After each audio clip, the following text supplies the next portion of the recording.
Di jantung Jawa Timur di dekat wilayah Sidoarjo yang ramai terdapat sebuah desa bernama Tambak Oso. Ini bukan sembarang desa, ini adalah tempat di mana legenda dilahirkan dan cerita-cerita diturunkan dari satu generasi ke generasi berikutnya, dibisikkan dari kakek nenek kepada cucu-cucu mereka. Salah satu kisah yang paling terkenal dan abadi adalah kisah Sarip. Namanya disebut dengan campuran rasa kagum dan hormat. Dia lebih dari sekadar manusia biasa, dia adalah simbol keberanian bagi rakyat jelata. Legenda Sarip Tambak Oso adalah pengingat yang kuat akan perjuangan melawan ketidakadilan selama masa sulit dalam sejarah Indonesia, ketika penguasa kolonial Belanda memegang kekuasaan atas tanah dan rakyatnya.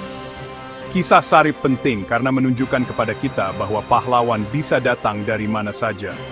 Dia bukanlah seorang raja, dia bukanlah seorang jenderal dengan pasukan yang besar. Desa Tambak Oso itu unik, dua pendekar saling berhadapan di seberang sungai. Sungai itu membelah desa menjadi dua. Itu adalah pemisah fisik sekaligus sosial. Sungai itu menciptakan dua wilayah yang berbeda. Tambak Oso Wetan, sebelah timur sungai, Tambak Oso Kulon, sebelah barat sungai. Setiap sisi memiliki komunitasnya sendiri, cara hidupnya sendiri. Dan yang terpenting, jagoannya sendiri, seorang jagoan. Seorang jagoan terkenal dengan keahlian ilmu bela dirinya dan kekuatan fisiknya yang luar biasa. Di sisi timur berdirilah Sarip. Sarip konon tak terkalahkan. Ia mengenakan sabuk mistis. Senjatanya adalah sebilah arit sederhana, celurit. Di seberang sungai ada Paidi. Dia adalah seorang ahli silat. Senjatanya adalah pisau yang panjang dan tajam. Kedua jagoan itu menjaga keseimbangan kekuatan yang tegang di desa. Sarip adalah seorang pria yang penuh kontras.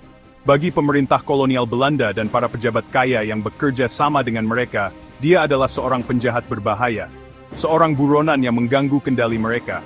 Belanda memasang sayembara untuk kepalanya, mengirimkan tentara dan mata-mata untuk memburunya.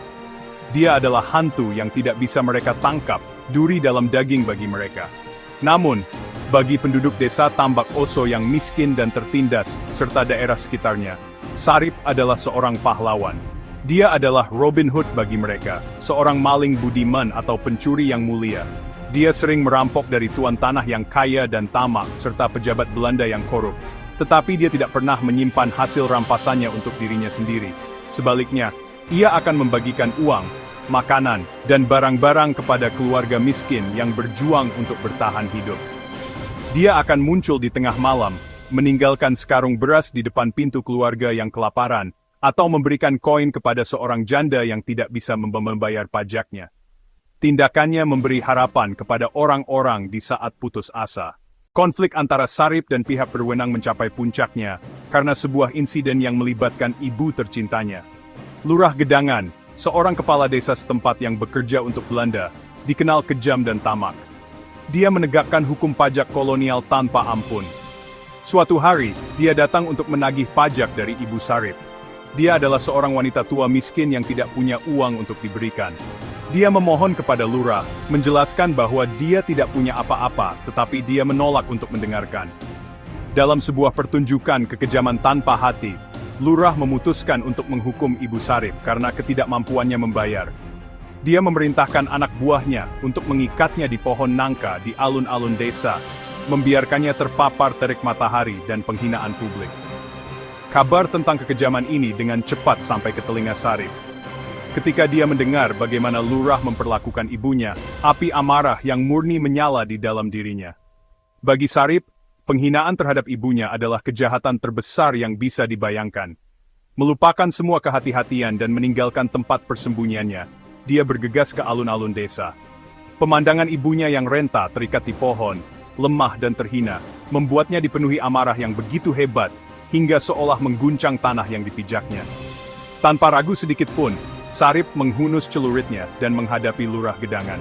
Dalam tindakan balas dendam yang cepat dan tegas, dia menebas lurah yang korup itu. Dan bagi Sarip, batas itu adalah ibunya.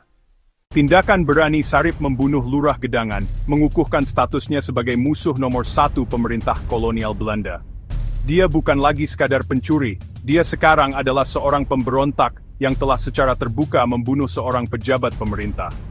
Namun, keberanian Sarip dalam menghadapi kekuatan yang begitu besar hanya membuatnya semakin melegenda di kalangan rakyat jelata. Dia menunjukkan kepada mereka bahwa perlawanan itu mungkin.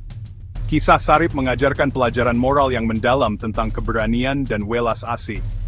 Ini mengingatkan kita bahwa kekuatan sejati bukan hanya tentang kekuatan fisik atau kekebalan, tetapi tentang kemauan untuk membela orang lain.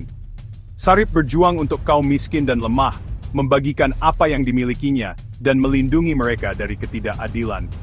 Cintanya yang besar kepada ibunya, menunjukkan pentingnya keluarga, dan rasa hormat kepada orang tua.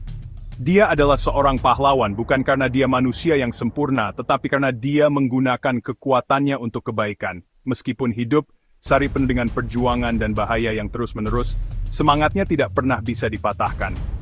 Legenda mengatakan bahwa bahkan ketika dia akhirnya terpojok dan dikalahkan, semangatnya tetap hidup. Kisahnya telah diceritakan dari generasi ke generasi, sebuah cerita rakyat yang kuat dan terus menginspirasi. Dia mewakili semangat pantang menyerah rakyat Indonesia, ketangguhan mereka dalam menghadapi kesulitan. Ini menjadi pengingat abadi bahwa keberanian datang dalam berbagai bentuk, dan untuk tidak pernah takut melawan ketidakadilan, memastikan bahwa semangat sang maling budiman tidak akan pernah terlupakan.